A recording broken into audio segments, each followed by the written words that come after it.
Okay, guys, welcome to Back to Basics, episode 31. If you guys are new here, this is where I take my fiance, soon to be wife Jessica, and teach her how to trade.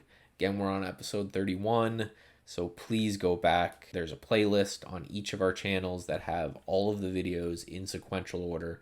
Go catch up. We've already gone through technicals, statistics, fundamentals. We're just wrapping up with different security types now, and then we're going to start going into risk management and actually building a trading plan. And then Jessica's going to start paper trading and showing you guys how that goes.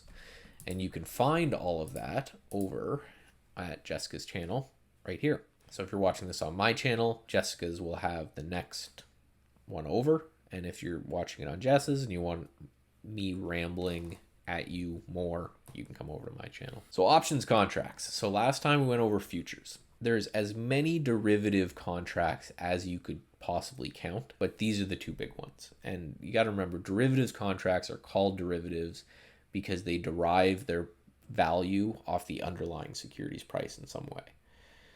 Say that again. Derivatives are called derivatives because they derive their value based off the underlying price. So for example, in futures, the value of the futures contract is going to be related to what the value of actual gold would be if it's a gold future. So it's a derivative of gold. Okay. Just to get that out there. Okay, so last time we said that futures were an obligation between a buyer and a seller to transact at a future date and a future time. We gave the baker and the farmer, and they agree at 3 months from now they're going to trade at this time. Options are more complicated, where the buyer of the option is buying a right to either buy or sell a stock at a certain price in a certain time, whereas the seller of that option is obligated to buy or sell if the buyer exercises his right. And it'll make more in a second, but that's I got from Investopedia, which is a pretty good one. So that is where we have to get all a little existential. You gotta think about the concept behind this concept. And this is a put option, which gives the person who's buying it the right to sell a security at a certain price before a certain time. Now that the person that is selling that option has the obligations. You own Apple, you want to continue to hold Apple, but you're worried over the next 2 or 3 months, maybe they're releasing a new product or they're coming out with earnings or something that could tank the price of Apple, right? You can go to the market and you can say Apple's trading at $100, and you could go to the market and you say, I am buying a contract that is going to give me the right to sell Apple to you at $100, regardless of where the price is in the future. But yeah, so okay, I'm basically buying that insurance policy so that if Apple goes down to $80, right, I can exercise that insurance policy that I bought and sell it to you for $100. Okay. Right? So you see how you can protect your portfolio in that way.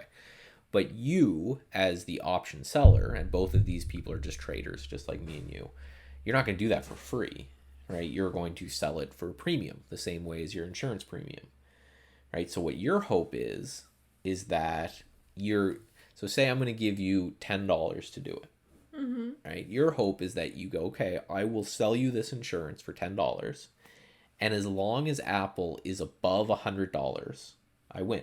Doesn't matter if it's $100.10 or $100 or $150. Doesn't matter. You get your insurance policy, and that's it. Okay. Right? So someone is buying insurance, saying, I'm worried Apple's going to go down. And you're saying, I'm not worried that Apple's going to go down, so I will take the other side of that bet. So what the payoff chart for a put option, it looks like this. Whereas if the instrument is above that price by any amount, you lose a little bit of money. And then if it tanks, that option starts to become valuable. Because you could see that if at the end of this contract, if Apple's trading at $150, I'm not going to sell it to you for $100. And I don't have to, because what I bought from you was the right to do it, not the obligation to do it. Okay. So if it's trading at $150 at that point and I want to sell it, I'm not going to sell it to you. I'm going to go sell it to the market. How long is that option good for? They go usually 3 months out, but you can go years out. You can go however long you think Okay. it is. The further out. So if you have this option to do it and Apple tanks, like let's say anywhere between when you bought it and when the contract is up, you can get it? Yep. Or you have to wait till the contract is ending to see where it's you at? can at any time, and then that contract has value. So if Apple is at $100 and this contract, what they call the strike price, but the price that you can get the shares for, if that's $100, then the value of that contract is just the amount of time that it has left to happen. Okay. Basically, real options, guys. I know all the Greeks. I get all that. We're going. There's someone out there who just got mad by me saying that, but basically you got to think that if the option price and the strike price is the same, or the stock price right now and the strike price is the same, and the contract had 1 day to go, that would be worth less than if it had a year to go. Right. So what the seller is doing is they're just making money every day that goes by that the option remains unlikely to fill. But again, if it tanks to $50 and the guy goes to you and says, all right, I'm selling it to you to $100, you go, okay, and you just have to buy it from him, right? Even though it's half the price, you just have to buy it. Call options. These are probably the most common. So call option gives you the right but not the obligation to buy a stock certain time, certain date, right? So a call option would be, I think Apple's going to go up sometime in the next 3 months. So what I can do is I can go to the market, instead of buying $10,000 worth of Apple stock and making it bet it's going to go up, I can go to the market and I can pay $250 or so for a contract that would go up as much as $100 of Apple stock. So I can take that bet. So basically what I'm doing is I'm changing my bet. Instead of, I think Apple's going to go up at some point and investing $10,000, I'm making a bet for $250 that it's going to go up in the next month or something, right? So what's going to happen is, if I'm right, I'm going to make like 100 to 200 to 300% of my money on that bet. But if I'm right but a day late, I lose it all. Right. So it's a way that you can use that as a way to lock in your max risk, because all you're risking is the $250 for that contract. So in some ways, it may be better, instead of going to buy the stock, going to buy the contract, but you're fighting that time decay. And then, so this is what a long call profit graph would be, right? The higher this price goes, the more profit that you get. A short call is the other way. So if you wanted to take the bet of, not that Apple's going to go up, but I just don't think it's going to go under, you see a support area. You say, I don't think it's going to break that support. I don't know if it's going to bounce off it a lot. I just don't think it's going to break that support.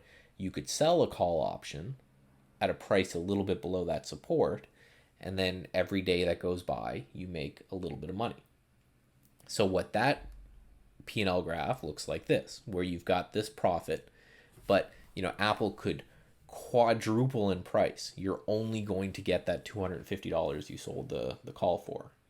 Okay. Right? So you're capping your upside, but you're increasing your downside dramatically. But what you're doing is, it's an easier bet to make. It's easier to say, I think Apple is not going to go down, than I think Apple is going to definitely go up. Right. Okay. So you make way more money on the long calls. Right. But it's easier to be right on the short calls. So what a directional trader, they call it, like me, what my P&L graph looks like, my equity curve, is maybe down a bit, flat, down a bit, up big, right? And then, because I'm wrong a bit, and then all of a sudden the thing goes. What a call option or a put option seller equity curve looks like is the exact opposite, where they're right, and then they lose one, and it's going to wipe out a bunch of the times they were right, but they're going to be right way more often because the bet's easier to make. Right. It's how I think personally, and this is for you and this is for them, you can trade these, and these are on actual stocks, they're on futures, they're on everything that we've covered. There's options on. It's all about how much you value being right that often. Right? I'm okay with being wrong half the time, because I know every now and then I'm going to get one that's going to blow it out of the park, and all I have to do is manage my risk until that happens. There are some people out there that if they're wrong a few times in a row, they go crazy. So they may be weighted to this other side. And that's just because basically the way the market puts in is that most options, it's like 80 to 90% of all options expire worthless. So how are they priced? Again, there is like 6 dimensions to price when it comes to options. It's a really complex math equation. It doesn't matter. We don't need to go into it. But basically just think of an option's price by what's the likelihood that that option will be worth something when it expires, right? So there's a couple things that affect that likelihood, right? The big one is time. If the bet's 2 years out, it's way more likely it's going to occur than if it's 2 days out. The other thing is how much does the stock move? If the stock never moved very much and then all of a sudden it's moving a shit ton, then there's a higher chance that it will be worth something at the end. And that's it. So put options, other side of call options, right? That's the initial example we did. You're basically buying protection on the stock going down. It's also a way you could short securities that you may not be able to find borrows for. Long options and put options.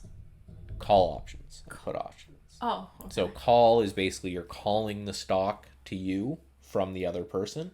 Okay. So you're going to buy the stock from them at this price, and a put options mean you're putting the stock on them at that price. But it's the other way around, right? So if you thought a company was going to go up, you could sell a put option, right? And if you think, and this would be your P&L graph, right? Which is that little bit for a very wide range of price, and then the starting to decrease after that, right? And same with if you bought a put option, if the price remained the same or went up, your put is worthless. But if the stock tanks, you make way more money on the downside.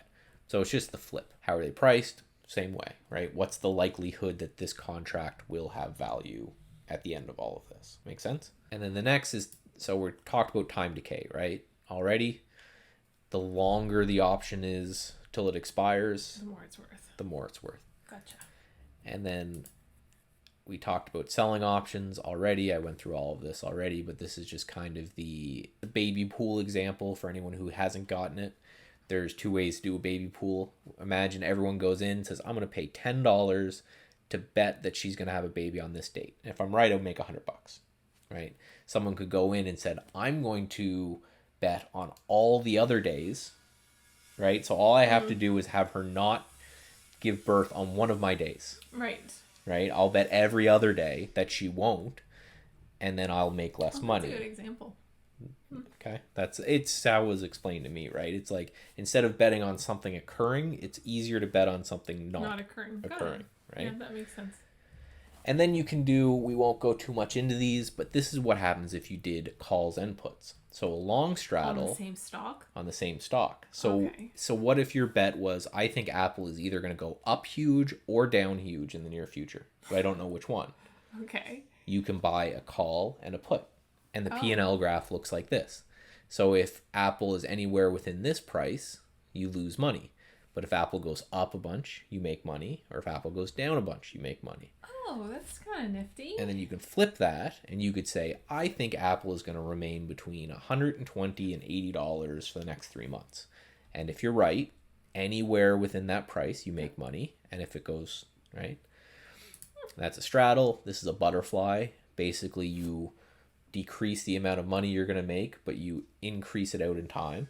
And this one has a max profit and a max loss. And you can do these not only, which is important to note, but you can do these not only at the current price, but you could do it at another price. So say Apple's trading at $100 and you get real good at trading. You look at the chart, you say, I think that's going to go up to $150 and then stop. You could write one of these straddles where this point right here is $150.